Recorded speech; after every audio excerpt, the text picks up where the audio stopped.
Video کے اندر بیان کریں گے کون سے ایسے 4 نام ہیں جو ہم اپنی بچیوں کے نہیں رکھ سکتے۔ نام رکھنے کے حوالے سے ہم اس چیز کا خاص طور پر خیال رکھیں کہ پہلے ہم نام کو دیکھیں، اس کے معنی کو دیکھیں، پھر رکھیں۔ اور یہ بھی یاد رکھ لیجئے کہ کہیں سے میگزین میں نام آیا وہ اٹھا کے رکھ دیا، ایسا نہ کریں۔ فلموں میں دیکھا ایک نام کثرت سے استعمال ہوا وہ رکھ لیا، ایسا نہ کریں۔ ڈراموں کے اندر نام آیا وہ رکھ لیا، ایسا نہ کریں، بلکہ نام ہم ایسے رکھیں جس کا معنی اچھا ہو، صحابہ کرام صحابیات کے ناموں میں سے ہوں، انبیاء کرام کے ناموں میں سے ہوں، وہ نام ہم رکھ سکتے ہیں۔ آج ہم بیان کریں گے 4 نام کون سے ہیں جن کو ہم نہیں رکھ سکتے۔ نمبر 1 عمائرہ۔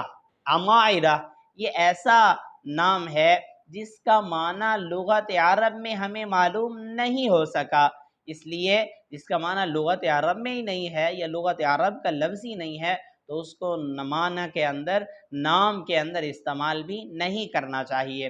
اس کے بعد لفظ ہے عیشال، عین کی زیر کے ساتھ، لڑکی کے لیے ہو، عیشال عین کی زیر کے ساتھ، یہ بھی لغت عرب کے اندر استعمال نہیں ہوا تو ایسا نام بھی ہمیں نہیں رکھنا چاہیے۔ اس کے بعد ایک لفظ ہوتا ہے عنابیہ۔